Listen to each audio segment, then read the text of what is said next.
বাংলাদেশে যত আয়নাঘর আছে প্রত্যেকটা খুঁজে বের করা হবে।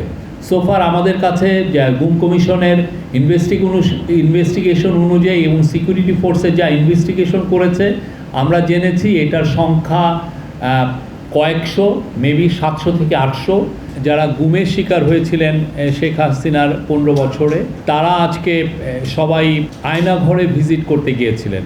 তার মধ্যে আয়নাঘরগুলো 3টি জায়গায় লোকেশনে আমরা যাই, তার মধ্যে 2টো হচ্ছে র্যাবের লোকেশন এবং আর একটা হচ্ছে ডিজিএফআইয়ের। এবং সেইখানে তাদেরকে কিভাবে রাখা হতো, কিভাবে তাদেরকে টর্চার করা হতো এবং কিভাবে তারা দিনগুলো কাটিয়েছেন। কেউ কেউ আছেন যে যারা 8-9 বছর ছিলেন এবং তার একটা ভিভিড বর্ণনা, এটা মানে শোনা যায় না, মানে এটা ল্যাঙ্গুয়েজ আসলে প্রকাশ করার মতো না।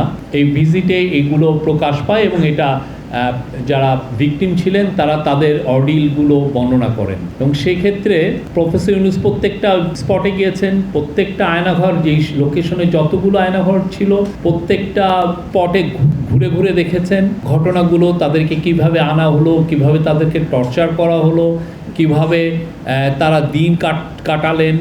এবং তারা আসলে কেউ কেউ তো আছেন যেমন আবদুল্লাহ আজমি, আরমান, ব্যারিস্টার আরমান, তারা 8-9 বছর ধরে ছিলেন, তারা কিভাবে ছিলেন পুরো বর্ণনাটা এসছে। এবং আপনারা জানেন আমরা সবাইকে নিতে পারিনি, আমরা সরি ফর দ্যাট। ভিজিটটা শেষ হওয়ার পরে মাননীয় চিফ অ্যাডভাইজার একটা বক্তৃতা দেন, আমরা ওইটা আপনাকে এদিকে শেয়ার করিয়েছি। তো আমি আবার এইটা বক্তৃতার থেকে আমি আপনাদেরকে পড়ে শোনাই। উনি যেটা বলেছেন, যা দেখেছি তা বর্ণনা করার মতো না, এটা অবর্ণনীয়। বর্ণনা যদি করতে হয় তাহলে বলতে হয় এটা বীভৎস দৃশ্য। মানুষের মনুষ্যত্ববোধ বলে যে কোনো কিছু আছে, এই দৃশ্য মনুষ্যত্ববোধ থেকে বহু দূরে। যা হয়েছে এখানে, গুমের শিকার যে কয়জন আমাকে বর্ণনা দিয়েছেন সেগুলো অবিশ্বাস্য, নৃশংস অত্যাচার। যতটাই শুনি অবিশ্বাস্য লাগে। বিনা দোষে তাদেরকে তুলে, এটাই কি আমাদের সমাজ? এই সমাজ কি আমরা গড়লাম? তিনি বলেছেন গত সরকার সর্বক্ষেত্রে আইয়ামে জাহেলিয়া প্রতিষ্ঠা করে গেছে। এই আয়নাঘর হলো তার একটা নমুনা।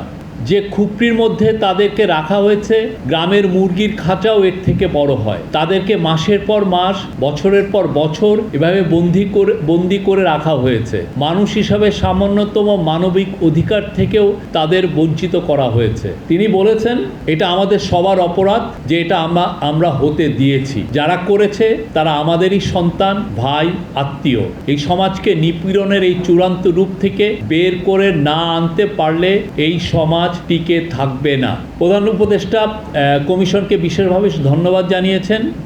উনি বলেছেন যে তারা কোদাল হাতে দেয়াল ভেঙে এসব টর্চার সেল আবিষ্কার করেছে। গুম কমিশনের রিপোর্ট জাতির জন্য একটা বড় ডকুমেন্ট। এটা অবশ্য পাঠ্য হিসাবে সবাইকে পড়তে হবে। যারা এর সঙ্গে জড়িত অবশ্যই তাদের বিচার করতে হবে, তা না হলে আমরা নিষ্কৃতি পাবো না।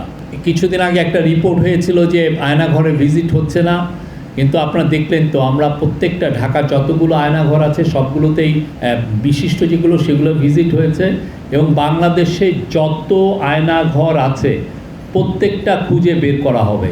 সোফার আমাদের কাছে গুম কমিশনের ইনভেস্টিগেশন অনুযায়ী এবং সিকিউরিটি ফোর্সে যা ইনভেস্টিগেশন করেছে আমরা জেনেছি এটার সংখ্যা কয়েকশো, মেবি 700 থেকে 800 এবং এইটা আরও বের হচ্ছে।